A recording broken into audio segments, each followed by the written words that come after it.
बात 23 जून को करें तो उस दिन हमारे देश में बीजेपी को 2024 के चुनाव में हराने के लिए 15 विपक्षी दलों की एक महाबैठक हुई थी और इसको महागठबंधन का नाम दिया जा रहा था। वह बैठक तो उसी दिन समाप्त हो गई 2-2.5 घंटे में, लेकिन अभी तक उसका कोई निष्कर्ष नहीं निकला है। यहाँ तक कि एक निष्कर्ष जो यह निकला था कि एकमत होकर चुनाव लड़ेंगे और शिमला समझौते में फिर अगली मीटिंग होगी, उसको लेकर के भी संदेह है। क्योंकि एक तो पहले ही दिन जिस दिन वो गठबंधन बनी थी उसी दिन उसमें से एक घटक आम आदमी पार्टी निकल गया। कहा जाता है कि रहीमन धागा प्रेम का मत तोड़ो चटकाए, टूटे पे फिर ना जुड़े जुड़े गांठ पड़ जाए। और वह तो प्रेम के धागे की बात है, यहाँ तो स्वार्थ का धागा है सारे दलों के बीच में। और खास करके अरविंद केजरीवाल ने तो इस बहाने अपना दांव चल ही दिया था। दरअसल इसमें भारत की विपक्षी राजनीति की बात करें तो आम आदमी पार्टी और कांग्रेस पार्टी ये दोनों इसमें प्रोमिसिंग पार्टी हैं। और अगर इन दोनों का अभी जीत का रेट देखा जाए, स्ट्राइक रेट जिसे कह सकते हैं, तो एक ने पंजाब जीता और गुजरात में भी 13% से ज़्यादा वोट प्राप्त किया, और वहीं दूसरी तरफ कांग्रेस ने हिमाचल जीता और कर्नाटक जीता। तो इस तरह से इनका अभी strike rate Bharatiya Janata party के जीत के स्ट्राइक रेट से भी जाता है। लिहाजा ये क्यों कर गठबंधन करेंगे, और गठबंधन करेंगे तो फिर अपने मन की क्यों नहीं करेंगे। और इस दोनों के बीच की अगर तुलना की जाए तो स्ट्राइक रेट कांग्रेस का भारी पड़ जाता है, लेकिन अरविंद केजरीवाल तो ठहरे पुराने रेवेन्यू ऑफिसर, लिहाजा कोई ना कोई पेंच तो लगा ही देंगे।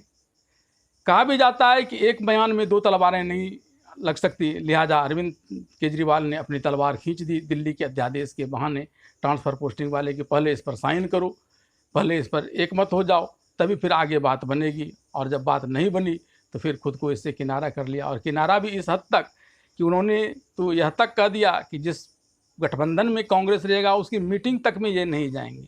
और भला जाएंगे भी क्यों? क्योंकि कांग्रेस की ही बला पर तो इनकी राजनीतिक दुनिया टिकी हुई है। दिल्ली में कांग्रेस का सफाया हुआ तो आप पार्टी बनी और 2-2 बार बनी। पंजाब में भी वही स्थिति, कांग्रेस का सफाया। गुजरात में भी कांग्रेस की ही सीटें काटी। और अब जो आगामी इस वर्ष के अंत तक में चुनाव होने हैं, छत्तीसगढ़ में, राजस्थान में, तो वहाँ भी इसकी नज़र कांग्रेस पर ही है। और कांग्रेस भी भला अभी क्यों मानेगा जबकि इसके बल्ले बल्ले है। लिहाजा इसने 14 ही दलों के भरोसे गठबंधन को लेकर आगे बढ़ने की अभी ठान ली है। हालांकि आगे क्या होगा वो कहना मुश्किल है, क्योंकि कांग्रेस के भी अपने इरादे हैं। इसने भी पहले ही से सिद्ध कर दिया है कि ये भी 350 के आसपास सीटें लेंगी। हालांकि इस चीज़ में उसने खुलासा नहीं किया है, लेकिन अंदरूनी बातें वहाँ भी चल रही हैं और होना भी चाहिए, क्योंकि ये बड़ी राष्ट्रीय पार्टी है और उसको बरकरार रखने के लिए। वहीं अगर आरजेडी, जेडीयू, टीएमसी जैसे दलों की बात करें तो यह भी कोई निस्वार्थ नहीं है। इन सब का भी अपना अपना स्वार्थ है, और वह स्वार्थ भी कांग्रेस से ही सधने वाला है। उसी के वोट बैंक में सेंधमारी होगी। कांग्रेस इस बात को जानती भी है, और इसलिए ये लोग महागठबंधन बनाने के चक्कर में हैं। क्योंकि हाल के वर्षों में लगभग इन सभी राजनीतिक दलों का जो राष्ट्रीय पार्टी का दर्जा था वह छिन गया है। कम से कम इसी बहाने कहीं अगर राष्ट्रीय दर्जा का मिल गया तो बेहतर, और नहीं तो फिर बीजेपी तो अपना चाल चलेगी। अब देखना दिलचस्प होगा कि ये गठबंधन की गांठ बंधी रहती है या ये गठबंधन खंड खंड होकर बिखर जाती है और इसका फ़ायदा बीजेपी को मिल जाता है।